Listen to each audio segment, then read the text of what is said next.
versículo 10, en esta sección que va desde el versículo 10 hasta el versículo 16, la palabra clave aquí dijimos, ¿verdad? Es la palabra desleal o deslealtad, o también puede ser la palabra infidelidad. Ese es el tema central de esta subsección de Malaquías. Cada subsección de este libro tiene un tema central.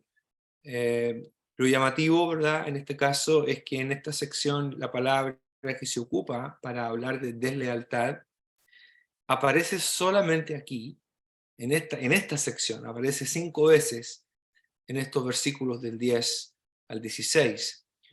La sección comienza con una pregunta retórica.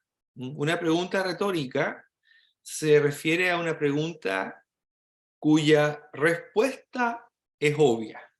Eso es una pregunta retórica. Es una pregunta que lleva incorporada la respuesta, pero se hace en manera de pregunta para, por una parte, hacer participar a la audiencia y para que ellos se involucren en el argumento que se está desarrollando.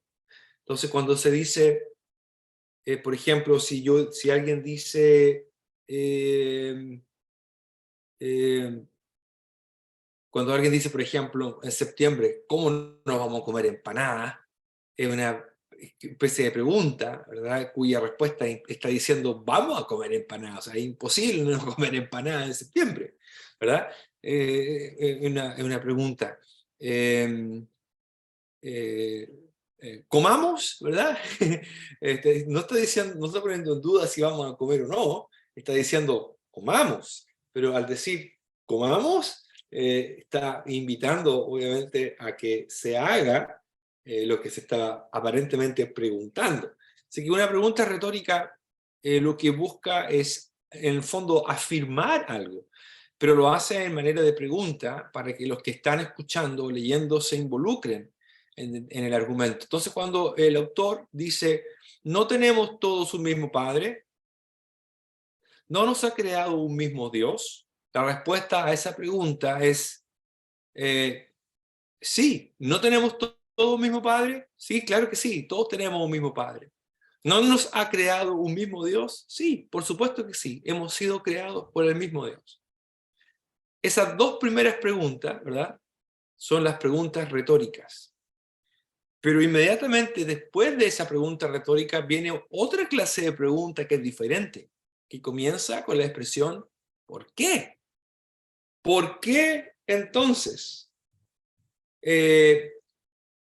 Por ejemplo, si alguien en el trabajo le da dinero a un trabajador, ¿verdad?, para que vaya a comprar materiales, y le da, qué sé yo, le da $1.000.000 para comprar materiales. Con eso debería alcanzarle a comprar cemento, arena y algunas cosas para una obra muy pequeña. Pero está justo el dinero, está calculado, eh, debería alcanzarle sin ningún problema.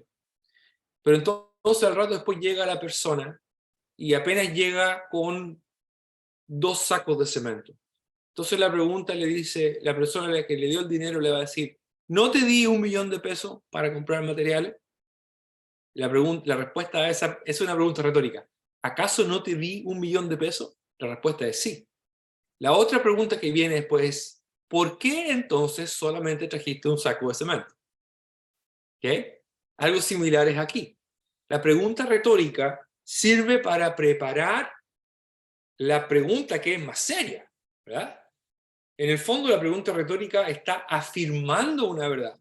Pero ahora lo que se pretende con esta pregunta que viene aquí, que comienza con la expresión ¿por qué? Lo que viene ahora es una pregunta más seria. Es una pregunta que más bien demanda una explicación. Es una pregunta que demanda una explicación de las personas a quienes se le está preguntando. ¿Por qué, pues, nos portamos deslealmente. Aquí está nuestra palabra, ¿verdad?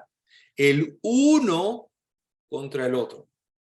Entonces, esta sección, vamos a leer la sección ahora, hasta el versículo 16, pero quería explicar esto porque es muy importante para cómo la sección se desarrolla, ¿verdad? No nos ha creado un mismo Dios, no tenemos todo un mismo Padre, sí. Entonces, ¿por qué somos infieles? ¿Por qué actuamos de manera infiel o desleal el uno contra el otro? Profanando el pacto de nuestros padres. Sigo leyendo. Prevaricó, esta palabra prevaricar es el mismo verbo que se traduce como portarse deslealmente, ¿ok? Es la misma palabra hebrea, bagad, ¿ok? Y dice, prevaricó Judá, o también puede ser, cometió una infidelidad o una traición, porque eso es lo que una infidelidad es, ¿verdad? Una infidelidad es una traición. Prevaricó Judá y en Israel, y en Jerusalén se ha cometido una abominación. Noten ustedes cómo la idea de ser desleal o infiel es sinónimo aquí en el contexto, o es paralelo a la idea de cometer una abominación. La razón se entrega con la palabra ¿por qué? Porque Judá ha profanado, una palabra importante aquí en Malaquías, Judá ha profanado el santuario. La palabra santuario también puede ser la palabra santidad. ¿Ok? Kodesh. Ha profanado la santidad de Yahvé que él amó, pero probablemente santuario es una mejor traducción. Pero queda abierta la posibilidad de al menos pensar en la santidad del Señor. Evidentemente el santuario de Yahvé es santo porque pertenece al Señor. Ahora, dice que la acción de infidelidad que ha cometido Judá y que se ha cometido en Israel y Jerusalén, que es una abominación, lo que ha traído como consecuencia es profanar el santuario de Yahvé que él amó. ¿Cómo lo hizo? Casándose con la hija de Dios extraño. Luego viene la consecuencia de esta acción. Yahvé cortará de las tiendas de Jacob al hombre o a la persona que hiciere esto, al que vela y al que responde.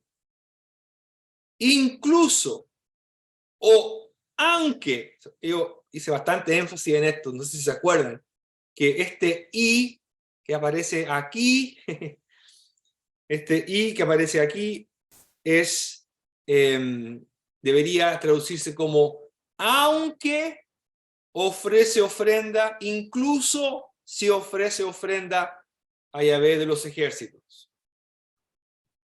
Esta es la primera parte de esta subsección. La segunda parte de esta subsección tiene que ver con la primera, obviamente, están vinculadas entre sí. Pero dice, y esta otra vez haréis cubrir el altar de Yahvé de lágrimas. Creo que dije en su momento que esta debe ser una de las hasta donde yo he visto, debe ser una de las peores traducciones que yo le he encontrado a la Reina Valera, porque realmente, incluso yo encuentro que está mal redactado, pero bueno, prefiero que sigan lo que dice en estas otras versiones, y esta otra cosa hacéis, o esta segunda cosa hacéis. La NTV dice, esta es otra cosa que hacen, cubren el altar de Dios con lágrimas, etc. La NBI dice, otra cosa que ustedes hacen es inundar de lágrimas el altar del Señor. Bueno, Dice, vuelvo a la Reina Valera, llenan el altar o cubren el altar de lágrimas, de llanto y de clamor. Así que no miraré más a la ofrenda. Otra vez una traducción que no me gusta. Creo que no capta el sentido. La Biblia de las Américas dice, porque él ya no mira la ofrenda, ni la acepta con agrado de vuestra mano. La NTV dice, cubren el altar de Dios con lágrimas y gimen porque él no presta atención a sus ofrendas y las acepta con agrado. El 13, otra cosa que ustedes hacen es inundar el altar de lágrimas, lloran y se lamentan porque él ya no presta atención a sus ofrendas. Voy a explicar esto con más detalle. El versículo 14, pero ustedes dirán, ¿ya? Pero ustedes dirán, la NBI dice, y todavía preguntan, ¿por qué? ¿Por qué? ¿Por qué? ¿Qué es lo que dice el versículo 13? ¿Por qué están llorando? Porque el Señor ya no está aceptando su ofrenda. Hay más que decir ahí, pero por ahora basta decir eso. Porque el Señor ya no está aceptando su ofrenda, en el versículo 13. Entonces el profeta dice, pero ustedes dirán, ¿por qué? ¿Por qué el Señor no acepta nuestra ofrenda? La razón, porque Yahvé ha atestiguado entre ti y la mujer de tu juventud, contra la cual has sido desleal, siendo ella tu compañera y la mujer de tu pacto. Versículo 15, no hizo él uno, habiendo en él abundancia de espíritu. ¿Y por qué uno? Porque buscaba una descendencia para Dios. Guardaos pues en vuestro espíritu y no seáis desleales. Las traducciones también revelan lo difícil que este versículo es. El versículo 15, uno de los versículos difíciles de Malaquías. La Biblia de las Américas dice, pero ninguno que tenga un remanente del espíritu lo ha hecho así. ¿Y qué hizo mientras buscaba una descendencia de parte de Dios? Prestad atención pues a vuestro espíritu, no seas desleal con la mujer de tu juventud. La NTV dice, ¿no te hizo uno el Señor con tu esposa? En cuerpo y espíritu ustedes son de Él. ¿Y qué es lo que Él quiere? De esa unión quiere hijos que vivan para Dios. Por eso guarda tu corazón y permanece fiel a la esposa de tu juventud. La Nueva Versión Internacional dice, ¿acaso no hizo el Señor un solo ser que es cuerpo y espíritu? ¿Y por qué uno solo? Porque busca descendencia dada por Dios. Así que cuiden ustedes en su propio espíritu y no traicionen a la esposa de su juventud. Versículo 16, porque Yahvé, Dios de Israel, ha dicho que él aborrece el repudio. Y al que cubre de iniquidad su vestido, dijo Yahvé de los ejércitos. Guardaos pues en vuestro espíritu y no seáis desleales. La NTV dice, pues yo odio el divorcio, dice el Señor Dios de Israel. Divorciarte de tu esposa es abrumarla de crueldad, dice el Señor de los ejércitos celestiales. Por eso guarda tu corazón y no le seas infiel a tu esposa. La NBI dice, yo aborrezco el divorcio, dice el Señor Dios de Israel, y al que cubre de violencia sus vestiduras, dice el Señor Todopoderoso. Bueno, esta es probablemente la parte más difícil del texto hebreo de Malaquías, especialmente los últimos versículos que hemos leído hoy. Como se pudieron dar cuenta, especialmente el versículo 15 es uno de los versículos más difíciles. Las traducciones son muy diferentes entre una y la otra. No creo que vamos a hablar de eso hoy día, porque hay mucho que decir en cuanto a estos pasajes.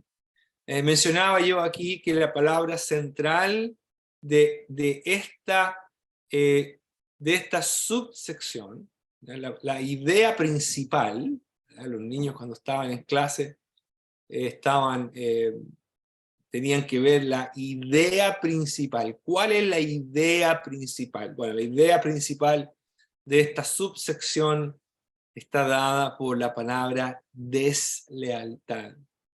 Creo que mencioné en su momento que el vocablo que se utiliza aquí en hebreo es bagad.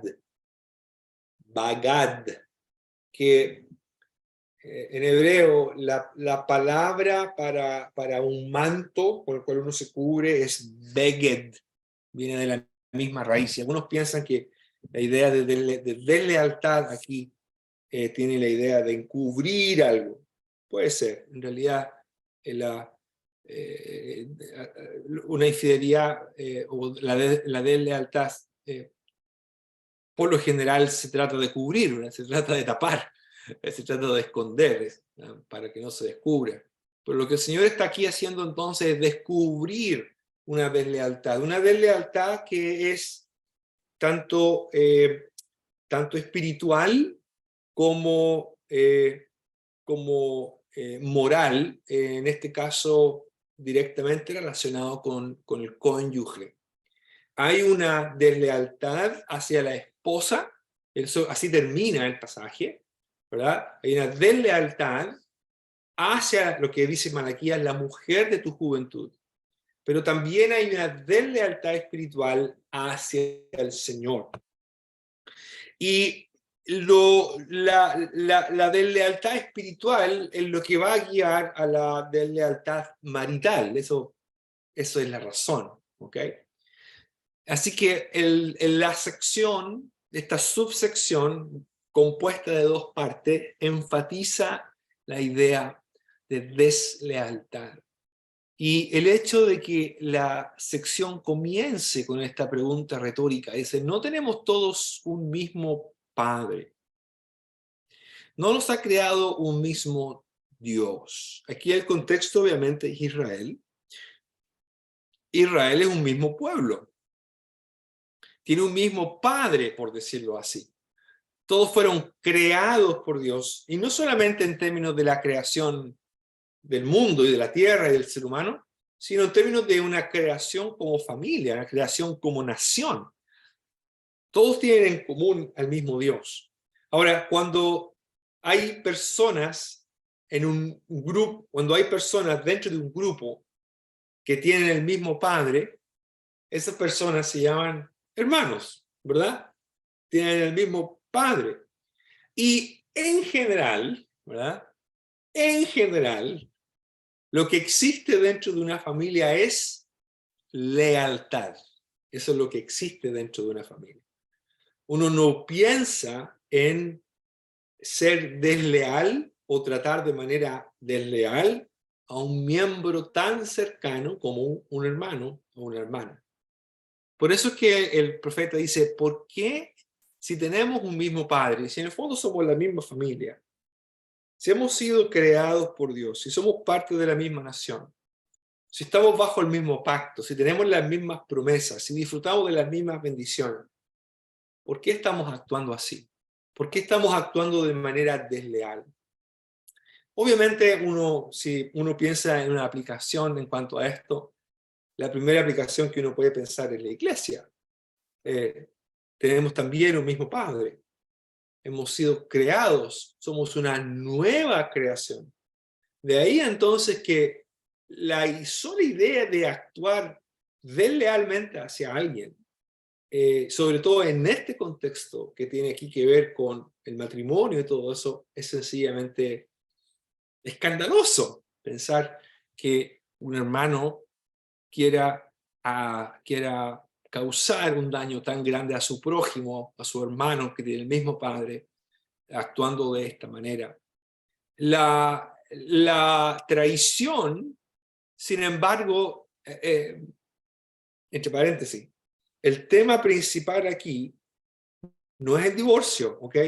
Casi cualquier libro bíblico que hable acerca del divorcio va a incorporar este pasaje. pero el tema principal no es divorcio. Ese no es el tema principal. De hecho, el divorcio estaba permitido por Dios bajo ciertas circunstancias muy especiales que tenían como fin proteger a la mujer. ¿Ok? Había condiciones en las cuales no había otra salida sino el divorcio. Y eso tenía como propósito proteger a la mujer, a la esposa, cuando ella ha sido bueno, principalmente proteger a la mujer porque ella era la parte más vulnerable. Así que el tema de esta subsección no tiene nada, el tema principal no es el divorcio, sino el tema de la infidelidad. La pregunta que uno tiene que hacerse es, ¿cómo calza esta subsección con el resto del libro? ¿Verdad? ¿Cómo calza con el resto del libro? Es más, esta sección de Malaquías, del capítulo 2, versículo 10, hasta el versículo 16, está al centro del libro. Si uno hace una estructura del libro, este es el centro. Y el versículo 12 y 13 son los versículos literalmente centrales de Malaquías. El tema central de Malaquías tiene que ver con la falta de visión que el pueblo tiene de la grandeza de Dios y como resultado de esa falta de visión, una falta de reverencia y temor del Señor. Y eso ha llevado al pueblo a actuar de manera ofensiva hacia el Señor, tratando el culto, todo el sistema levítico, toda la instrucción levítica y sacerdotal, la están tratando con desprecio. ¿Cómo calza esto aquí? ¿Cómo calza esta sección dentro de este tema de desprecio hacia la persona del Señor, desprecio hacia su nombre, desprecio hacia sus ofrendas, desprecio a su presencia? ¿Cómo calza todo esto? La clave está obviamente en el versículo 10, porque, perdón, en el versículo 11, el versículo 10 habla y afirma que la clase de deslealtad profana, ¿verdad? Profana el pacto de nuestros padres o de nuestros antepasados. Así que tiene que ver con pacto, un tema importante aquí en Malaquías. En la sección anterior hablamos del pacto de Leví y es posible que ese sea el pacto que está incluido aquí. Pero el versículo 11 claramente ahora se asocia este acto de deslealtad. El versículo 10 no especifica lo que es la deslealtad, simplemente dice, nos estamos portando deslealmente el uno contra el otro y estamos profanando el pacto de nuestros padres, pero no especifica, ¿verdad?, cuál es la deslealtad que se está cometiendo el uno contra el otro. El versículo 11, por una parte, va a enfatizar en qué consiste esta deslealtad, en qué consiste esta prevaricación, y cómo se asocia con el tema central del libro, que es la falla del culto o la falla de la comunidad sacerdotal en llevar adelante el culto que el Señor estableció para establecer su presencia en medio de su pueblo. Entonces el versículo 11 se dice que prevaricó Judá y en Jerusalén se ha cometido abominación. Yo mencioné hace unos minutos que la prevaricación de Judá y la abominación de Israel y Jerusalén son frases paralelas, ¿ok? Son frases paralelas. Acuérdense, o en caso que no se acuerden o no lo sepan, que esto es lenguaje poético y el lenguaje poético funciona con ideas paralelas. Y las ideas paralelas no es simplemente agregar cosas por agregar, sino que una línea ayuda a enfatizar a la otra. Entonces, la prevaricación de Judá, la traición de Judá, está íntimamente relacionado con la idea de abominación, la abominación de Jerusalén y de Israel, la abominación de Israel y de Jerusalén. La palabra abominación es una palabra que tiene mucho uso en el culto, mucho uso cúltico. La palabra abominación está en completa oposición a la idea de algo que es santo o de algo que es consagrado al Señor. ¿Ok? Esto es lo que los sacerdotes tenían que evitar. Los sacerdotes eran los que tenían que prever, controlar, evitar cualquier cosa que pudiera contaminar el santuario o la ofrenda del Señor. Cualquier cosa que pudiera contaminarse, pudiera considerarse como abominación. El culto a los otros dioses en Canaán y en el mundo antiguo era conocido como las abominaciones que se cometían. Aquí entonces la traición de Judá es equivalente a la idea de abominación, se asocia con el culto. Y esto se refuerza con lo que viene después en el versículo 11, porque Judá ha profanado, otra palabra importante, el santuario de Yahvé, el cual él amó, el cual él amó. La palabra profanar, halal, aparece ya en Malaquías, en el versículo 12 del capítulo 1, cuando el Señor dice que ustedes han profanado, halal, el nombre del Señor.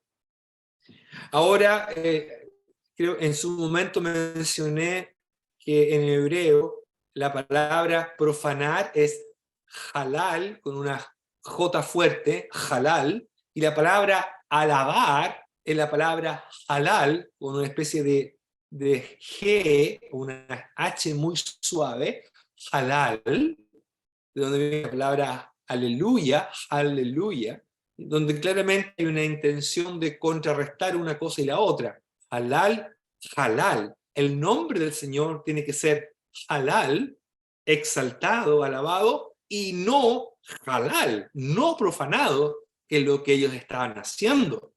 Ahora el autor vuelve a usar el mismo vocablo, halal, para hablar de que la abominación que se ha cometido, la traición que se ha cometido en Jerusalén, en Israel y en Judá, ha sido directamente en contra del santuario del Señor, el cual él amó. El santuario aquí, dije yo que el vocablo santuario, Kodesh, que puede ser santidad, pero más probablemente la referencia aquí sea al templo. Hay algunos salmos donde se habla de Jerusalén y del monte de Sión que el Señor amó. El Señor amó y escogió el monte de Sión para hacer de ese monte su morada, para que sea el lugar de su presencia. Qué interesante es que se diga que el Señor amó este lugar. El hecho de que lo amó significa que lo escogió. No escogió otro lugar, escogió el monte de Sión. Ahí es donde el templo se construyó y ahí es donde la presencia del Señor estaba presente en medio de su pueblo. Y sin embargo, Judá e Israel cometieron una abominación. Han profanado el santuario, lo han insultado, lo han contaminado. Los responsables, esta sección de Malaquías está dirigida a los sacerdotes y levitas. Esa es mi convicción. El lenguaje que se ocupa es el lenguaje de ellos. Ellos son los responsables de cuidar el santuario, ellos son los responsables de proteger la santidad del santuario que el Señor amó, y sin embargo ellos lo han profanado. Hay una inclusión más extensa, porque claro, se menciona Israel en general, pero es obvio que esto ocurra, que se incluya, que se extienda esa acusación. Ahora recién se va a explicar en qué consiste la deslealtad que se ha cometido, que Malaquías describe como abominación, y que ha traído como consecuencia el profanar el santuario del Señor, el cual él amó. ¿Cuál es esta deslealtad, abominación que se ha cometido y que como resultado ha profanado el santuario del Señor? Bueno, se casó con la hija de Dios extraño. se casó con la hija de Dios extranjero. La palabra también puede ser. Y aquí esto es muy, muy interesante. El hecho de que se casó, obviamente, Judá se casó con la hija de un Dios extraño, no significa que Judá, la persona Judá, se casó con la hija de un Dios extraño, sino que se refiere obviamente a los descendientes, a las personas, a los judíos que viven ahí, y específicamente los sacerdotes y levitas. Ellos son los que sirven allá y que viven ahí en Judá. Se casó con la hija o con hija de Dios extraño. En Santa María estudiamos el libro de Ruth, ¿se acuerdan? Y obviamente Ruth era una extranjera. Lo que Dios prohibió no era el matrimonio entre un israelita y una extranjera simplemente por una cuestión de pasaporte o de nacionalidad. Los casos obviamente iban a estar permitidos siempre y cuando la persona que llegaba a la comunidad de Israel confesara su fe en el Dios de Israel. Esto es lo que Ruth hizo, ¿verdad? Ella lo hace al principio del libro, queda muy claramente lo que ella confiesa. Tu pueblo será mi pueblo, tu Dios será mi Dios. Esa es su confesión de fe. Por tanto, Ruth es bienvenida a la comunidad de Israel porque claramente ella es alguien que acepta y recibe y pone su fe en el Dios de Israel. Por tanto, no es simplemente que Dios condene el matrimonio entre un israelita y una extranjera. El problema es cuando la esposa, en este caso, básicamente, en el contexto de Malaquía, y es la influencia que ellas iban a tener en el hombre. La manera, cuando Balaam fracasó en maldecir a Israel por encargo del rey Balac, Balaam sugiere que sean las mujeres las que seduzcan a los hombres de Israel, o que ellas sean, y eso fue lo que ocurrió. Y así introdujo una tragedia en Israel. Lo que gatilló el desmembramiento del reino de Israel y que Salomón perdiera 10 tribus en los días de su hijo Roboam, fue el hecho de que él se casara con mujeres extranjeras que desviaron su corazón. Este es el peligro, ¿verdad? El peligro es que la mujer extranjera, la hija de un Dios extraño, va a influir el culto en Judá, y claramente es lo que está ocurriendo. Generalmente en hebreo, cuando se habla de casarse, se habla de tomar mujer, tomar una mujer, tomar mujer para uno o para alguien. Otras veces también se ocupa un verbo, que es el verbo Baal. El verbo Baal. El verbo Baal es de donde viene el mismo nombre del Dios, Baal. Baal significa Señor. Y el verbo Baal se utiliza en el hebreo bíblico para describir el matrimonio o incluso el nombre del esposo. El hecho de que el autor aquí ocupa esta expresión, Baal bat el Nehar, se ha casado con la hija de un Dios extranjero. Con la hija de un Dios extranjero. Interesante que ocupe la expresión hija, porque cuando abre la subsección, en el versículo 10, lo primero que el autor dice, no tenemos todos un mismo padre. Obviamente ese padre es Dios, no nos ha creado un mismo Dios. Y ahora dice, se está casando Baal con la hija de un Dios extraño. Por decirlo de una manera, se ha creado una relación entre hijos de dioses diferentes. Hay un solo Dios, por supuesto, ¿verdad? Pero la idea es esa. Se ha producido una relación que es inviable. Es inviable.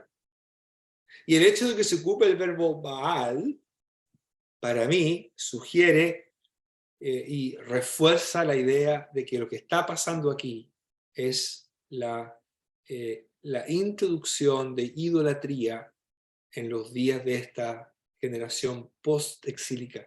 Alguien diría, pero ¿y por qué se producían estos matrimonios? Bueno, los matrimonios eran en estos días eran matrimonios por conveniencia. Los matrimonios eran alianzas que se hacían realmente entre una familia y la otra. Una posibilidad de por qué se estaba produciendo esto, una razón práctica, digamos, no teológica o espiritual, es porque Judá, o esta generación post-exilio, estaba sufriendo de hambre probablemente, o malas cosechas, o de plaga, o sequía. Alianza con dioses extraños implicaba recibir alguna clase de ayuda de estas otras familias de otras naciones. Acuérdense que Israel está rodeado de otras naciones. Si ustedes leen el libro de Esdras y el libro de Nehemías, hay naciones alrededor que están mirando todo esto. Sea como sea, el contexto histórico que gatilló todo esto, las consecuencias de casarse con la hija de un dios extraño son fatales. Son fatales, son tremendas, son muy, muy negativas. Son tristes. Ahora, antes de ir al versículo 12, obviamente, pensemos en una aplicación para nosotros, ¿verdad?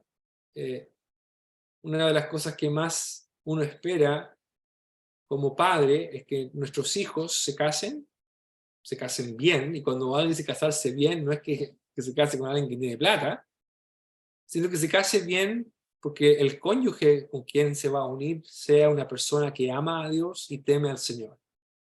Al menos eso para mí es lo más importante. Porque ustedes saben lo que ocurre en un matrimonio. Un matrimonio, ambas partes aportan, ambas partes se influyen unos a otros.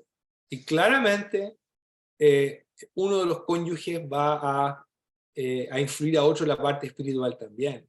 Se va a producir una tensión. Y muchas veces ha pasado que creyentes se han perdido, se han alejado, porque se han casado con alguien que no teme al Señor y no ama al Señor. En el caso de Israel, en el caso de Malaquías, las consecuencias era que estaba afectando el culto, estaba profanando el santuario, Y lo único que queda como resultado y como consecuencia de esta acción es ser cortado de las, como dice aquí, de las tiendas de Jacob. No voy a cansar de hablar de este difícil versículo, pero lo vamos a ver con detalle, si el Señor lo permite, en su voluntad el próximo viernes. Pero me quedo con esto. El resultado es que los que cometen esta deslealtad van a ser cortados de las tiendas de Jacob. Ser cortado de las tiendas de Jacob es equivalente a decir morir, ser cortado. Lo interesante, hermanos, es que el verbo para cortar, karat, es el mismo verbo que se utiliza para hablar de hacer un pacto. Literalmente en hebreo es cortar un pacto. Y el autor intencionalmente, ocupando un juego de palabras, dice: el Señor va a cortar del pacto, va a cortar a aquellos con quienes cortó un pacto, los va a cortar de aquel pacto cortado, los va a cortar de las tiendas de Jacob, sea quien sea que lo haga. Hay una frase aquí que es posible que hace referencia a Génesis, pero lo vamos a ver la otra semana en la voluntad del Señor. Lo importante aquí es que el Señor no hay otra alternativa aquí, a menos que haya genuino arrepentimiento, pero esto no se ve en Malaquías de esta gente. va a cortar a los que hacen esto, aunque ofrezcan una ofrenda al Señor. En otras palabras, lo importante, una de las cosas importantes aquí es que la ofrenda, o minja, como hemos visto, no sirve eh, para sobornar a Dios. ¿Okay? Bueno, si total, al Señor le ofrecemos un sacrificio y con eso lo vamos a apaciguar, no hay problema. El Señor dice, el Señor va a cortar al que haga esto. No importa, aunque esté ofreciendo una ofrenda, un regalo al Señor. Bien, vamos a quedar hasta aquí. Vimos solamente casi 2 versículos, pero ya les dije al principio que era un poco denso esta sección de Malaquías. Y lo vamos a dejar hasta ahí por hoy. Vamos a orar para terminar. Padre, gracias por tu palabra y por enseñarnos, recordarnos que nuestra lealtad hacia ti se ve reflejada y expresada en la manera en que vivimos. Aunque los sacerdotes y levitas de aquellos días continuaban con su sacrificio, los actos que cometían de deslealtad a su prójimo, divorciándose de su mujer genuina para casarse con la hija mujer extranjera, de un Dios extranjero,